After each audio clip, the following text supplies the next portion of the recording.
Mga kababayan, kamusta po? Si Kamanong po inyong likod ay nagbabalik po muli upang tayo magkomentuhan dito po sa Tambayang Makabayan. Sana po nasa maayos po kayong kalagayan at tayo po mag-umpisa na.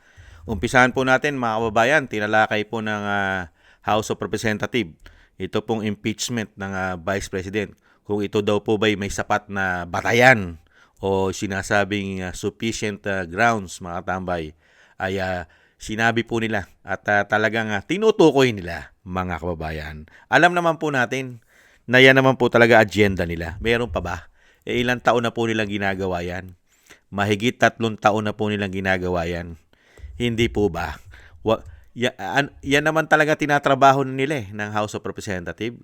Karamihan po ng mga magnanakaw ng mga politiko dyan sa House of Representatives. Umano, yan po talaga ang layunin nila. Dahil pag naging presidente ang Vice President, may kalalagyan po sila. Hindi po ba? Pakinggan po natin itong balita.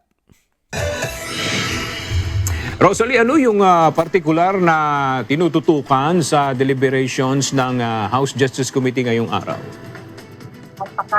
Aga katatapos lang ng deliberasyon nitong House Justice Committee kung saan ang pangunahing agenda sa pagpupulong ay tukuyin kung may sufficient grounds ba o sapat na batayan para ipagpatuloy ang proseso ng impeachment laban kay Vice President Sara Duterte. Pagkatapos nga ito na magsumite yung kampo ng Vice Presidente ng answer ad cautelam o answer with caution na itinuturing ng mga complainants na non-answer dahilan para hindi na rin sila tumugon dito o sagutin yung sinagot ng Vice Presidente sa mga aligasyon laban sa kanya. Giit ni House Justice Committee Chairperson at Batangas 2nd District Representative Jervy Luistro, kung mabibigat ang mga paratang, dapat matitibay din ang mga sagot. Pakinggan natin ang pahayag ng House Justice Panel Chairperson.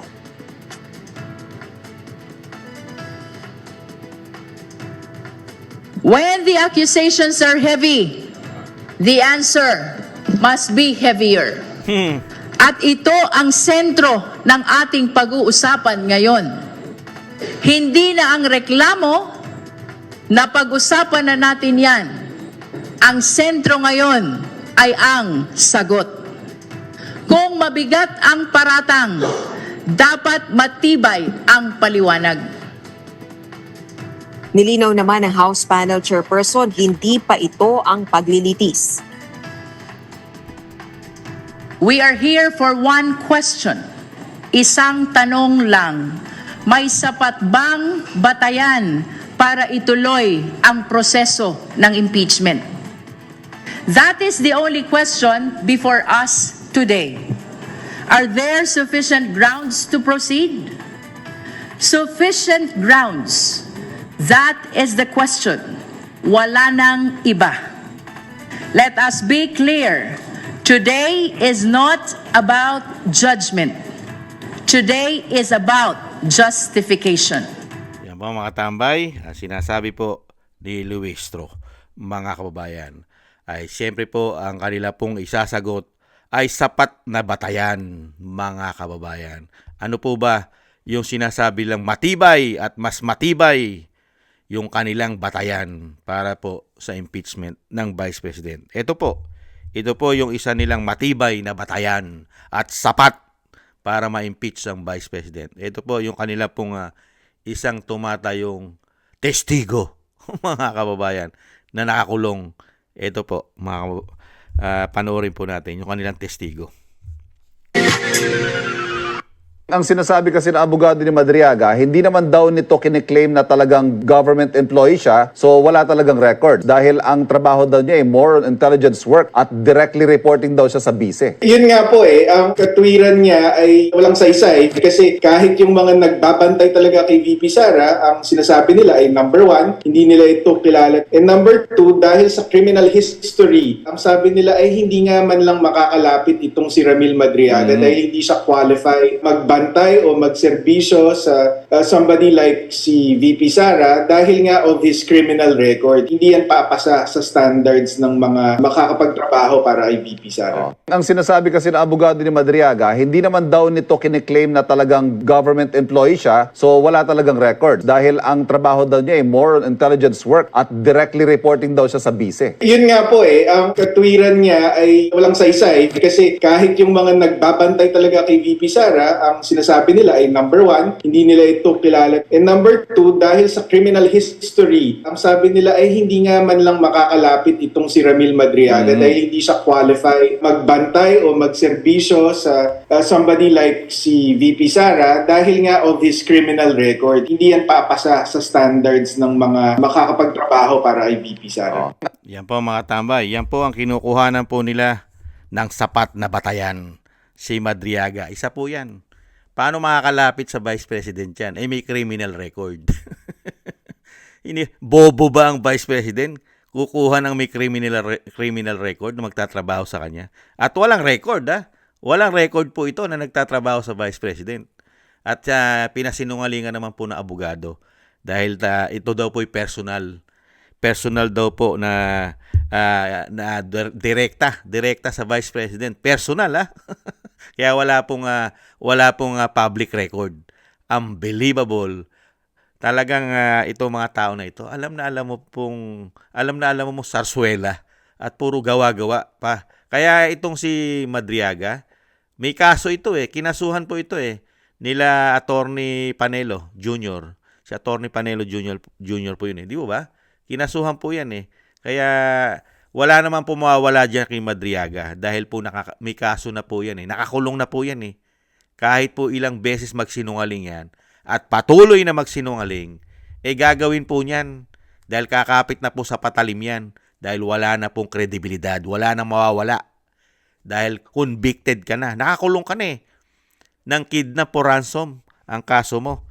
At ang realidad po mga kababayan, katulad po nitong isa pong nagsusuri nating kababayan, ito po'y sarsuela. Alam na po natin at alam din naman po nila sa sarili nila na ito pong impeachment ng Vice President ay planado na po nila ito. Sa Kongreso po, alam na po naman natin, alam na po ng mga kababayan natin Pilipino na may isip na itong ginagawa nila sa House of Representatives ay alam na po natin ang patutunguhan yan. Ang totoong laban po, wala po dyan sa House of Representatives Wala po dyan ang totoong laban ng impeachment. Nasa Senado. Totoo po itong sinasabi po nitong kababayan natin. Ito po ang kanya pong paliwanag. Ito pong isang analyst, mga kababayan. Pakinggan po natin panoorin. Kararating mo lang ba, Jupes? Tapos na ang boxing kung ang pag-uusapan ay ang impeachment case laban kay VP Sara Duterte sa House of Representatives. Balwarte kasi ng mga kalaban ni Sara ang Kamara. Kaya asahang mai-impeach si Sara at maitatransmit ang kaso nito sa Senado. Ang tunay na laban ni Sara ay nasa Senado. Dito malalaban kung guilty ang boto ng mga senador sa kaso ni Sara. Para makonvict po si Sara, kailangan ng 16 votes. Ulitin po natin 16 votes ang kailangan para makonvict si Sara. Batay sa Constitution, 2/3 po ang boto sa 24 membro ng mga senador ang kailangan para magkaroon ng guilty verdict. Pero mukhang malabo na makonvict si Sara. Sa ngayon kasi 5 senador pa lang ang lumulutang sa Senado tulad ni Bam, Kiko, Risa, Ping at Soto. Paano na yung mga DDS senators tulad ni Amy Babanocchio? Nako, si Robin, Marcoleta, Go at mga kasamahan nito. Sa majority naman, naririyan yung mga re-electionists tulad ni Loren, si JB, Rafi, Mark Villar. Lalaro po ito dahil tatakbo sila sa senatorial race. At kapag lumusot sa 2028 presidential election, si Sara matinding bengbangan ito. Sabi nga ni Sara, kamay na bakal ang kanyang ipatutupad sakaling maging pangulo siya ng Pilipinas. At kapag lumusot si Sara, baka makulong si Bongbong at malamang matulad sa kanyang tatay na itapon sa Paway o kaya ipatapon sa Hawaii. Tapos na ang boxing kung ang pag-uusapan ay ang impeachment. Sa tingin po ba nitong ating ito pong ating kababayan, mga kababayan, si Bongbong lang po ba makukulong? Si Bongbong lang po ba makukulong? Dito po sa sinasabi ng ating kababayan. Si Bongbong lang po ba, mga kababayan, sa tingin nyo? Wala po bang makukulong na mga congressman at mga senador at mga appointee sa mga departamento ng gobyerno? Kung si Sara ay gagamit na kamay na bakal at alam niya ang nangyari ng mahigit 3 taon na ngayon at mag-4 na taon na. Alam niya lahat ng nangyayari sa bansa. Grabing korupsyon. Pati ICC may issue ng korupsyon. Hindi po ba? Pati media may issue ng korupsyon. Pati mga trolls may issue ng korupsyon. Nahandyan pa sa Makati isang building. Hindi po ba? Pati po pare may issue ng korupsyon. Pati hindi politiko may issue ng korupsyon katulad ni Tonyo. Hindi po ba? Napakarami. Hindi lang po si Bongbong Marcos ang presidente ang makukulong. Hindi kaya? Grupo, sindikato po ang makukulong. Mga kababayan, sindikato, isang buong sindikato baka makulong. Sa tingin nyo, maliligtas makulong itong si Tambaluslos at si Sandro Marcos at yung First Lady na sinasabi rin ng Vice President na alam niya na may issue rin ng korupsyon ayon sa Vice President.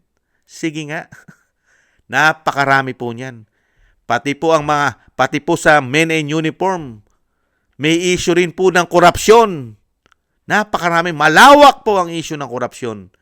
Mula po nung naging presidente ang tinatawag na bangag at bongit ng kanyang ate. Hindi po ba? Kaya nga po dito mga kababayan, hindi po nila magugustuhan na maging Pangulo ang Vice President. Tapos na po ang boxing Tama po yun. Sang-ayon po ako ron. Yang impeachment po sa Kongreso, tapos na po boxing dyan.